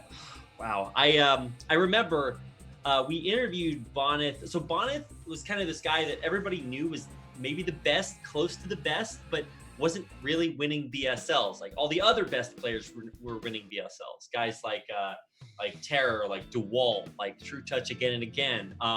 And even though Bonyth was good, I remember we interviewed him, I think after Corrupted Cup, and that was one of his first big modern day tournament wins. And he said, before he didn't really have a lot to play with. He was like, hey, if I get top 8, we're good. We're just gonna like try to have fun from there on out. And then many of you guys might not know, he had a new child. His family is like growing, and he thought to himself, wait a second, if I really want to pursue this StarCraft thing, I just gotta win. And it really gave him a lot of renewed like passion, focus. And ever since then, he was like, look, I'm not playing for top 8 anymore. We're going for the gold. And I think you can really see that shows.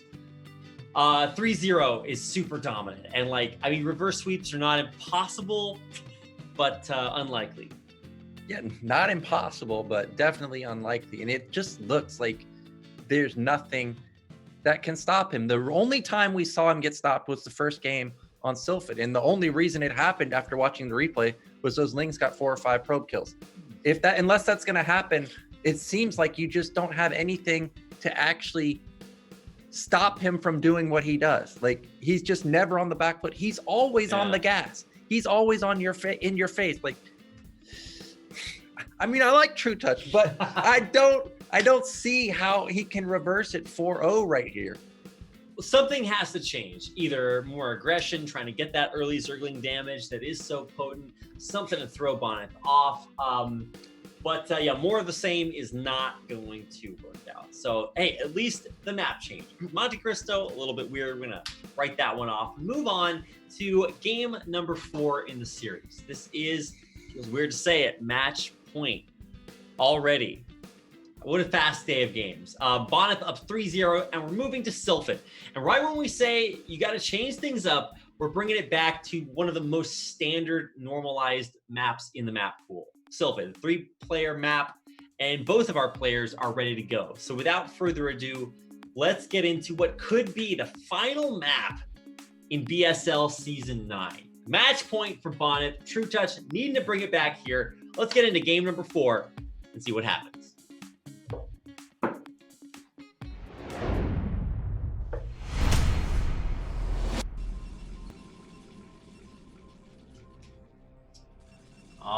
here we go. In the top of the map, Sylphid in the blue.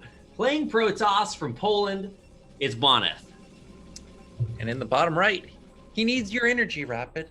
You got to give it to him. He's got to have your support. He's down 0-3 in the pink. It is trutaCz. Yeah.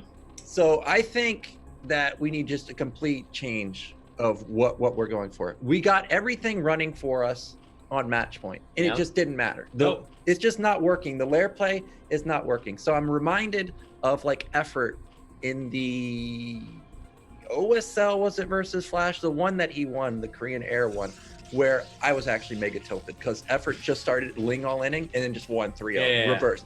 It feels like we need to start doing something like that. Maybe not Ling all in, but 9-7-3-4. Where has it gone? It's just fallen off the face of the earth. We haven't seen it really at all in BSL. I think now is the time. Like the lair play is not working. It's just flat out. It's not. So 9-7-3-4. This is a map where you can't completely wall the natural. That could be a good option. Yeah, and I mean the big potent the Muta play is also not working out quite so much. Man, if Bonyth could just stop scouting first, that would be a lot more easier to pull off something sneaky like that Hydra play. But trutaCz is always, he has such strong fundamentals. A lot of the times, like in game number 1, he's comfortable going for this 5-hatch Hydra bust kind of style.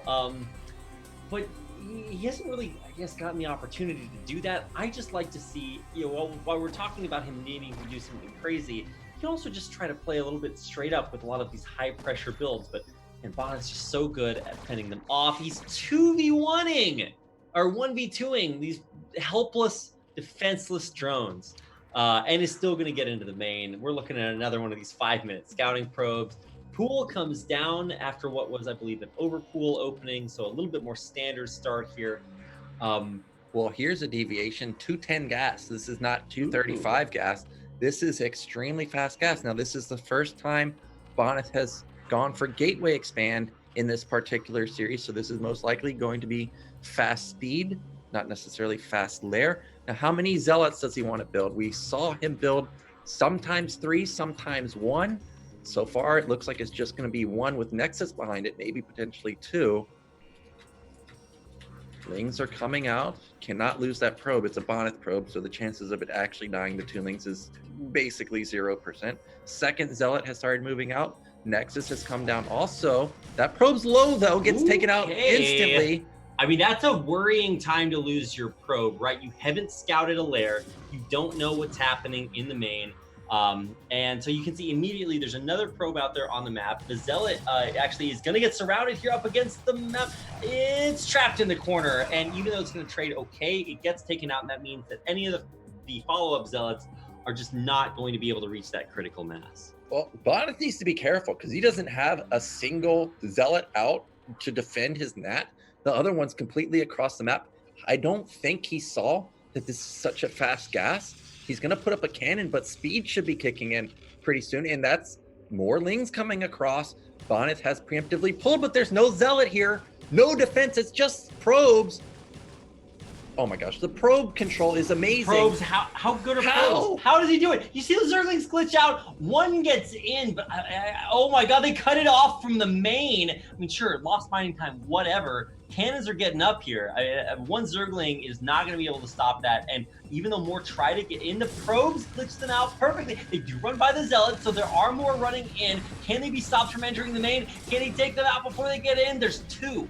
There are 3 actually that make it into the main. Let's see how much damage they can deal. Actually, this is a lot of Lings that can potentially deal so much damage. We saw Bonyth was able to get 4 or 5 probes. That's a non-canceled cannon. So this could be the beginning of what trutaCz needs to start getting back in this series. But I am getting worried that he is building more Lings instead of drones. Oh, a Ling gets taken out. There's only 2 left. And there is a Zealot back there. Is he all inning? I think he is.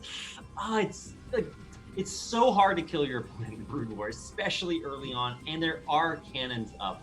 And I mean, if he can get a cannon up in the main, that would really kind of secure things. Oh. He takes out another Zergling. There's now only one left in the main base. And if you continue to build more Zerglings behind this, you have to deal damage with them. If he had 4 Lings still alive in the main, I actually would still like it because they could come in through the back and pick off the cannon while the Lings in the front just deal all the damage to the Zealot in the gateway. But with, oh man, he's going for it. So it's going to be Ling, Hydra, just all in on 3 hatch. There's no econ here. We've got like 10 drones. That's it. Maybe 13 with the gas.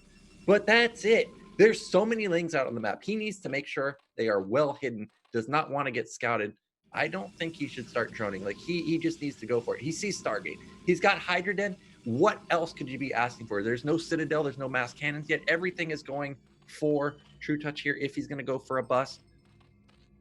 Yeah, I mean, even with the Hydras, though, his drone count is so low. You don't even have the luxury of 973. It's 932. I don't know if that's a build. But he is just trying to make use of that aggressive start he chose to go for. I think he might have gotten like a little bit excited to get those Lings in. He didn't, I think he killed, what, like 2 probes or something? Whew, I don't know, but he is going for it for sure. These Hydras are going to pop out. He's got a ton of Lings. And that is going to be it. He's droning behind what? it. I'm shocked.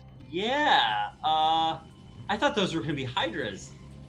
Yeah, I thought they were going to be Hydras also, but he's decided that his bust, at least not yet, isn't going to work. He's only shown maybe like 8 or so Lings. So Bonyth still doesn't know that there are 12 more sharking on the left side of the map, potentially if Bonyth moves out, but I don't see him.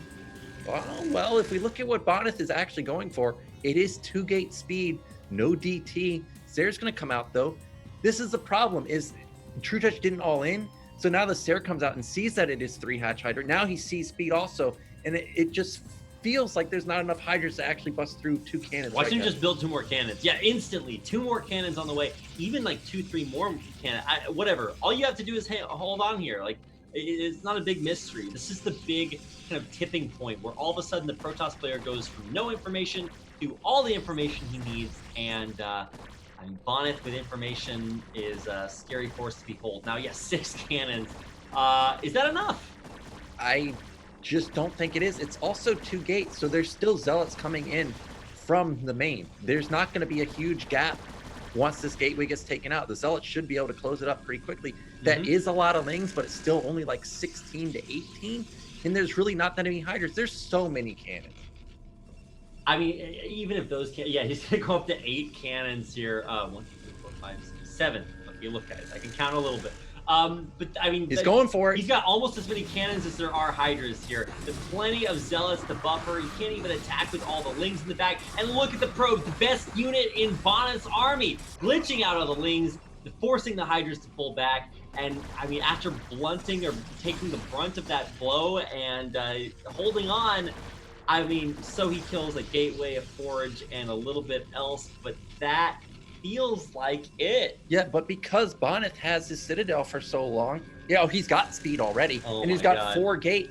Forge went down, but it doesn't matter because he's got a couple more cannons being built, and once speed kicks in, there's no way the Hydras can just get in and get out. Yeah, I mean, Zealot Legs is kind of the nail in the coffin. I don't know. I mean, there's more hatcheries, more drones coming up in the background, but I'm like, I mean, you try to macro out of this? I don't know if that's a thing. He's gonna try and macro out of it. He didn't really deal that much damage. He took down the gate, he took down the forge, he got 2 cannons. I don't know how many probes he actually got, but there's so much production for Bonyth already. He's on 5 gate. Here he comes. I mean, this is going to have to be it. And with Legs, you're not going to run those Hydras back. Even if you do, the Zealots are going to be at your base, in your face so fast. Well, that's a lot. Okay, reinforcements. That's a lot of Hydras. And there's, where's our splash damage at? I mean, that's a lot of cannons. So obviously things are going to be a little bit later on the Storm. Yeah, he skipped Storm to get up so many cannons and also get speed in all those gateways. So I don't even think he has Storm done just yet. He's also extremely low on gas. I don't know if that's because he just did a round of Templars, but there are 0 Templars out right now. Yeah. I mean, look, Hydras versus no Storm is not bad. Obviously, Zealot legs are a good way to deal with it, but I mean, this is quite a lot. I mean, you're supposed to be storming these Hydras right here, but he can't. Instead, he's got a bunch of speed lots, but I mean, actually, the micro, the control's pretty good on these Hydras, pulling them back. Eventually, Storm will come out and lose his Overlords back at home. He won't be able to build more Hydras, but man, this is such it's like Anakin and pod racing. This is tense.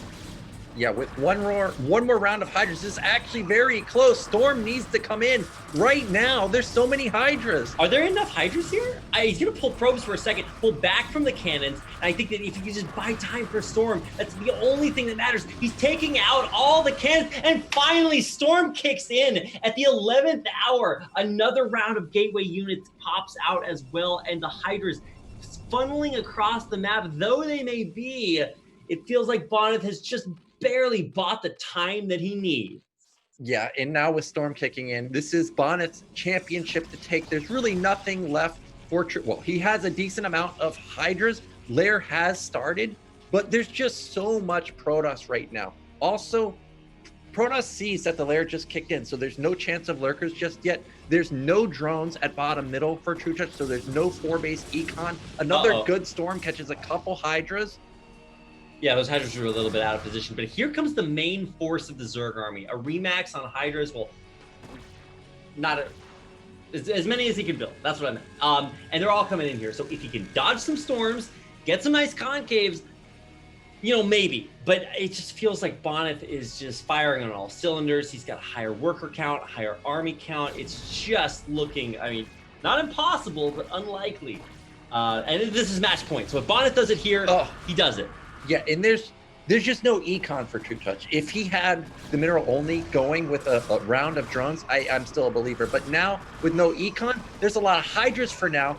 But it just okay. That's another good Storm. But just there's like 8 gates for Protoss. Once Protoss gets one more round of goons or one more round of zealots, there it is. It feels like this is just critical mass. Still, no Templars have been taken out either, and they should have enough energy for multiple storms again.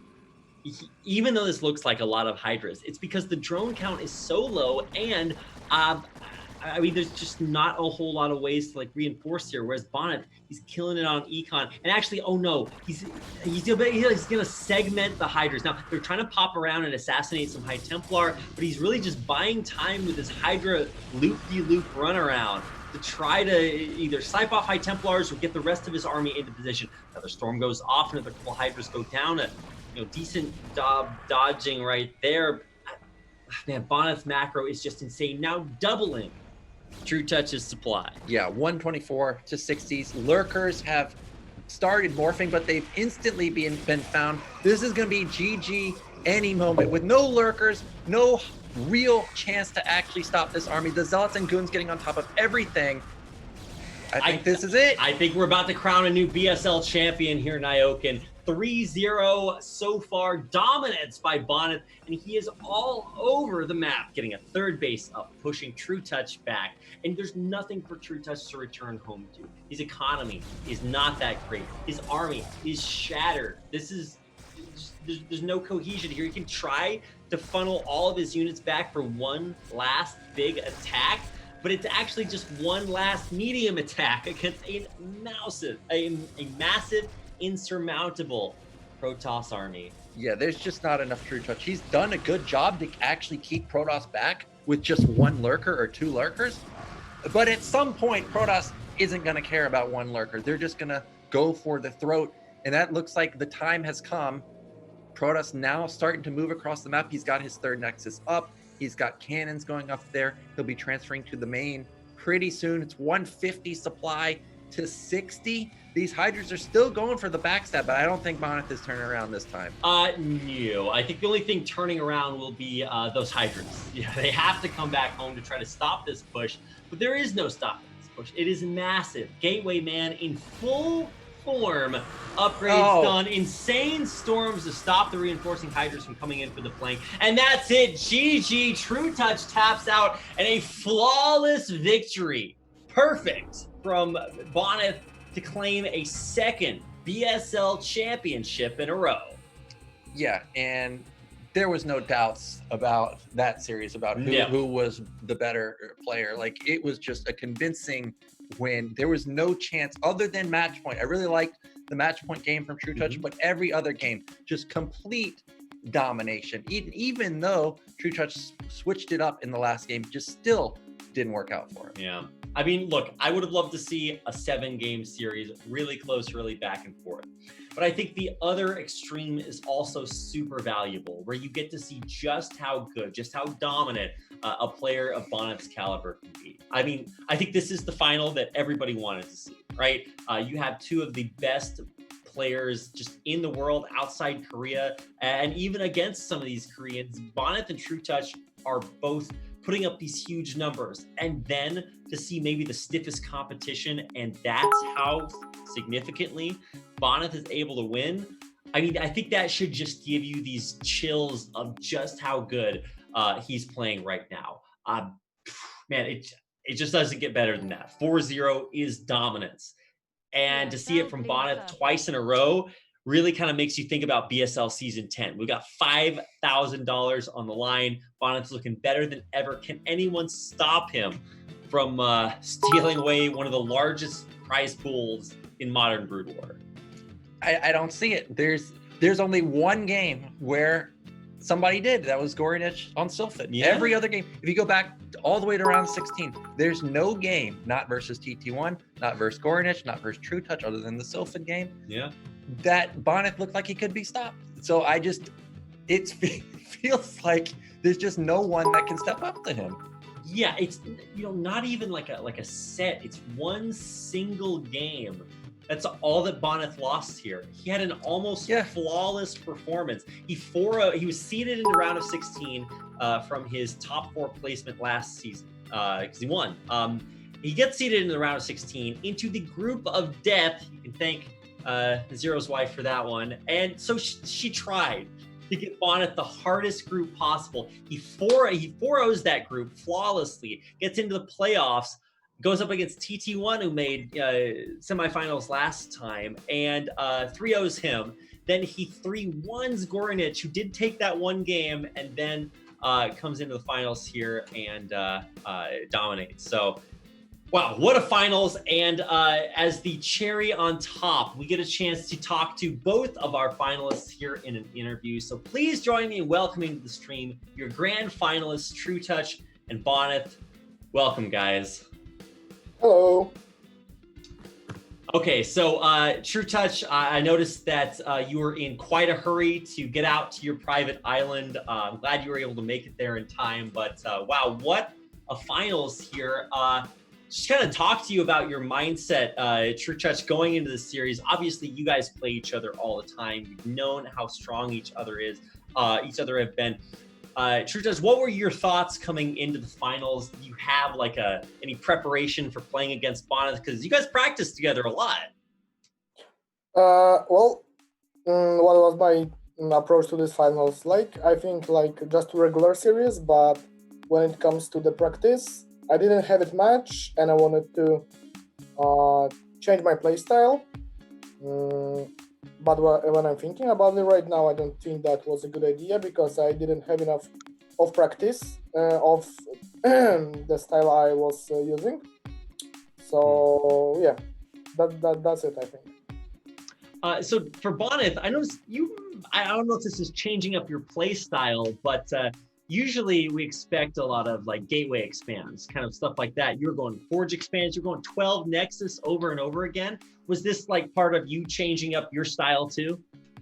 Me and trutaCz played with each other like 1,000 times, like literally 1,000 times within last 2 years maybe. So we know each other quite well. To go a gateway expand against trutaCz, it's not that easy to pull off. Actually, trutaCz knows exactly how to handle these links against Zealots. So I tried more, especially with these 2-player maps. I tried more with Forge Expand, and because Match Point and Monte Cristo, there is Overlord won't see me for a while. So I'm just gonna go away with 12 Nexus. So I suppose builds worked out for me quite well. since trutaCz. Yeah, trutaCz, and that was really great because trutaCz went 9-pull without gas the first game, so it wasn't very likely that he would go for same 9-pull on match point. So that would be the thing that would potentially kill me. But so yeah, build orders work for me today. So, did the games go as you had practiced for? Did they go according to plan from your point of view, Bonyth? Because everything looked like you just had like a blind counter on match point, 12 Nexus, 12 Nexus on Monte Cristo. It looked like everything was just going great for you throughout the entire series.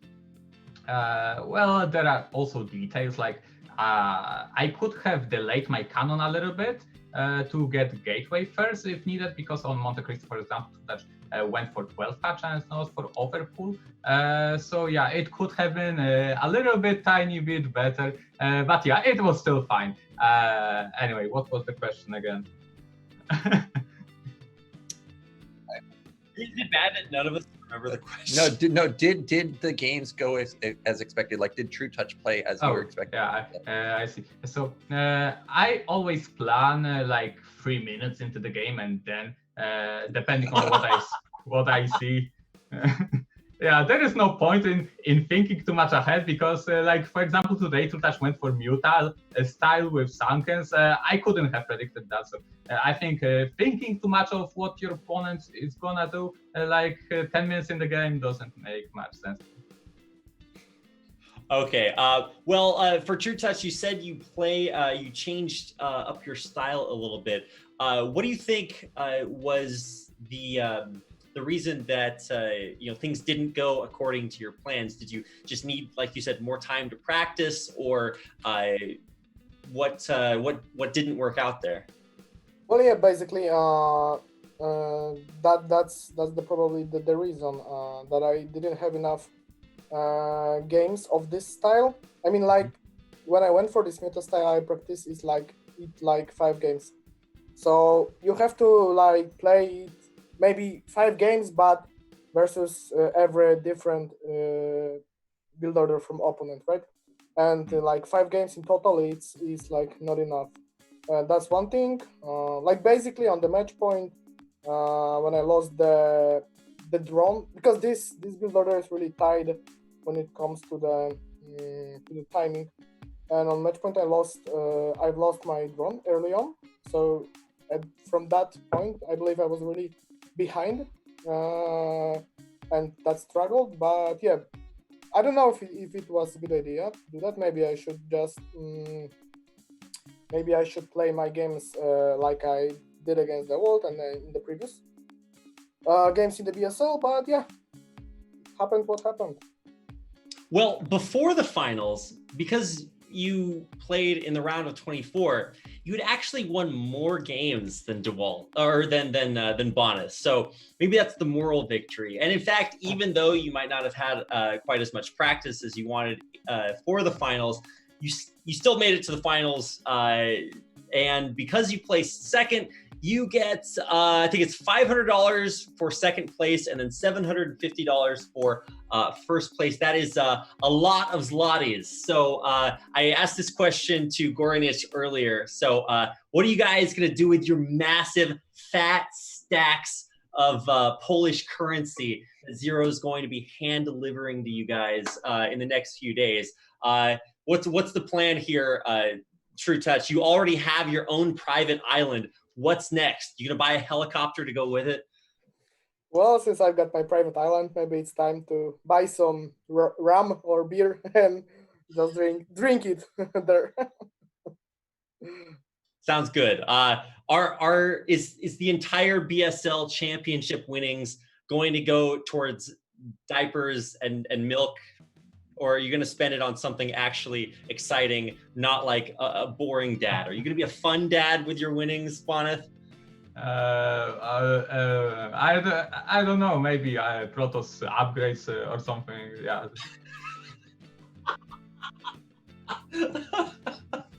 Okay, get like a carrier mobile to hang above the baby so that she can see the units she's supposed to build later on. Okay, that was a bad suggestion. Anyway, okay. So congratulations to you both. Wow, let's get out of here as fast as we can. This is going to be the end of an epic season before we see you guys again for BSL Season 10. Hopefully before then you have a little bit more time to practice and get better than ever. Doesn't seem possible. You guys are both killing it these days. So before we head out of here, I want to give you guys both a chance to say hi, thanks, bye, whatever to your fans. So let's start out with trutaCz. What do you have to say about the people that have been cheering you on to show good games? Yeah, I would like to thank for all the fans and guys who are supporting me through all this BSL season. Thank you for all the practice partners, which helped me to get to the finals. No problem. And yeah. Thanks to Bonyth, because it was like 60% of practice was with Bonyth. Thank you guys for awesome casting. All the guys involved in the BSL production. You are doing great stuff. And yeah, let's keep the good work going forever. Okay, your turn, Bonyth. Yeah, big thanks to all of you BSL organizers and casters. You're doing great work, especially Zero behind the scenes. Like he's the invisible person who does, like, I don't know, probably like 95% of the job. And there are also other hidden individuals that Zero, I'm sure, will mention them later on. But thanks to you guys, and thanks for you viewers for cheering for me. Thank you for your constant support. And I suppose that this will do it. Thank you guys all. All right, well, thank you guys for all of your amazing games. Just so sick to watch, like, amazing Brood War. Like, I mean, I remember like 10 years ago, I'm like watching Brood War. I'm just like, wow, this is great. Now, here we are, kind of still living the dream. So can't wait for BSL Season 10. I mean, both of you guys are already going to be there. Both won BSLs before, and so finally we get a chance to see which of you guys can be the first to win 3 BSLs in a row, maybe. I don't know. It's going to be really exciting to watch, and we couldn't do this without all the amazing fans. Both of these guys have just done finished shouting out. We had almost 900 viewers during the finals today. BSL records being broken all over the place. You guys more awesome than ever, except for the 2 or 3 people we have to ban in chat. You guys suck. But the rest of you guys are awesome, and it's great to have so much support. If all you can do is view, that's good enough. But if you can follow the stream, you can sub to the stream, you can become a Patreon of BSL. We've had more Patreons this season of BSL than ever before, because we didn't really have a Patreon for other seasons. But these are the guys that are that awesome, and a big thanks to all of them. But I do need to pull that up on my screen so that I can see all of them. It is Star Lover at $100 a month. I wonder if that keeps charging in the months between BSL. I hope so. Gotta pay these casters somehow. And Striker, Andrei Strelkovsky. TJ Suited at $50, Camcheck, Moontang, Spacewalk, Lingna Pump, and LML at the ever-amazing $20 a month. And thanks to the rest of you guys, too. No, really, it does matter. A lot of our $10, $5, and $2 Patreons, it's all it takes to help support BSL. And we really, literally could not do that without you. I said to Zero, I'm like, I need thousands of dollars to be here. And he said, no, only if we get extra Patreons. So if you want to fund my lavish lifestyle and maybe allow Nyokin to have a chair that costs more than $10, then consider helping us out on Patreon. Nyokin would thank you for that. Also, sometimes we have to pay for a taxi home. Like today, because these guys won so fast, it's like an hour and a half until the subway opens up. And I'm just saying, if we had one more $50, no, I'm just kidding. Anyway, incredible thanks to you guys. Also, like Bonyth was saying, we've got a whole team of people working behind the scenes on BSL. You type !CREW in chat. See exactly who some of them are. Zero, of course, who does all the production and the tournament organizing. Hatchet, Awerdi, Fujikura, Age, Kebes, and even more. There's a ton of people that go into BSL and making that as great and awesome as it is. Last things, let's give Zero a chance to finish off thanking everybody involved in BSL. Okay, guys, Are so welcome everyone. I hope everyone can hear me. Thank you for watching. Thank you. Of course, no one had opportunity to thank to our fantastic casters because they are casting, so they can't help. They can't thank themselves. So thank you for them. Thank you for doing what they're doing, and thank you for their sacrifice because not everyone knows that they are waking up at. They're waking up. They are not going to sleep. They are going to sleep at, I don't know, 5 a.m. or something like that. So it's actually amazing, and it's really hard job to do. So thank you for them. And I would like to thank to all our sponsors, Blizzard Entertainment, Esport Fan, Liquipedia. Thanks to them, we have fantastic prize pool. I would like to thank to us, our casters, thanked to our fantastic admins, Hachet, Averti, Fujikura, Arye, Kebes. And to our artists, because the Bonyth was doing the graphics and the graphics for the BSL this season and the previous season. Her webpage is Ali Studio, so Lady Singerka helped us a lot. Definitely worth checking that out, and thank you for doing that. Our head animator Daniel Bolibok, aka Obelus, was also doing all the animations and stuff. And animated intro. We had highlights made then by my friend Michał Wójcik, who was doing all the highlights, actions and stuff. Music was done by Mr. Paweł Izdebski, who is the singer who is professionally living through the singing, but he's also named Nigel ZZZ. So he was doing the special music for the BSL. And of course, because Karolcia told me today that you better not forget about me this time. So this time I would like to say thank you to my group drawer and sandwich expert Karolcia. Good job for doing that. And of course to all the Patreons, all the supporters, everyone involved, and again to our fantastic casters. Thank you for doing that. We will come back with season 10 and let's hope stronger and better than ever. Okay, thank you very much, guys. Bye bye. All right, yeah, thanks to Zero, and once again to all of you guys for tuning in. One last thing before we go away, we just want to remind you about what is coming next. We've got a little bit of a break, but don't worry, we'll be training in the BSL Hyperbolic Time Chamber to get ready for BSL Season 10. The prize pool is bigger than ever, $5,000 on the line. And as we get closer and closer to BSL Season 10, this is what it's going to look like. We've already qualified BSL champions from BSL Season 7, 8, and 9. They're pre-qualified. Based on BSL points, the top 20 players will be pre-qualified as well. And then we also have a ladder qualifier for BSL Season 10. The top 8 from that ladder qualifier will be going in, and then the remaining players from the top 24 will be seeded into a last chance tournament. And then one additional player from that last chance tournament will be also part of BSL Season 10. And that last chance tournament is a little bit like a BSL 9.5 is what I was calling it, because it's literally the last chance. And it's even more competitive because only one player will be able to advance on to BSL Season 10, where there's even more money than ever before on the line. And I think you actually are qualified for that last chance tournament, Nyokin.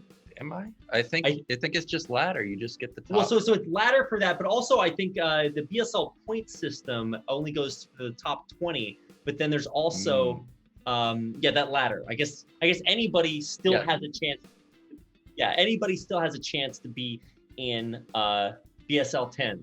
Yeah. So if you upped your skill in the last few months and you think you've got a shot, there's potential. Maybe you can make it happen and make it into Pro League. Maybe Jae-yoon coming from Gosu League getting second. Maybe Baku Ryu. Maybe you can get into Pro League Season 10. Just come in through the ladder. It's gonna be really hard though, because Gosu League is not easy, man. Like there's tons of good players in there. So I'm looking forward to that tournament to see who actually makes it out, because it's gonna be really tough. Yeah. I just can't believe that we're already here. Done with BSL Season 9. We get a little bit of a chance to have a break. During the break, Nyokin and I are still doing stuff. Nyokin's been streaming a little bit more, so you can find him on twitch.tv/Nyokin, twitter.com/TheNyokin. You can keep up with him there. I'm on everywhere as Rapid Casting. I'll be tweeting about our fantastic adventures out here in the mystical wonderland of Korea. And hopefully we'll see a few of you in between now and then. I'm sure there's going to be some streams on Zero's channel. If not, the ladder qualifiers and the last chance qualifiers will be coming up. So we'll see you guys around here and there, but definitely keep in your mind that BSL 10 is coming. It's going to be bigger and better than ever. We've got a lot of exciting things planned for you there, and we hope to see you again very, very soon. So thank you all so much for your support for 9 seasons of the BSL. And we hope to see you back again for season 10 to continue making BSL even better than ever. So thank you so much once again from myself, Nyokin, Zero, and everyone at BSL. We'll see you back here again for season 10.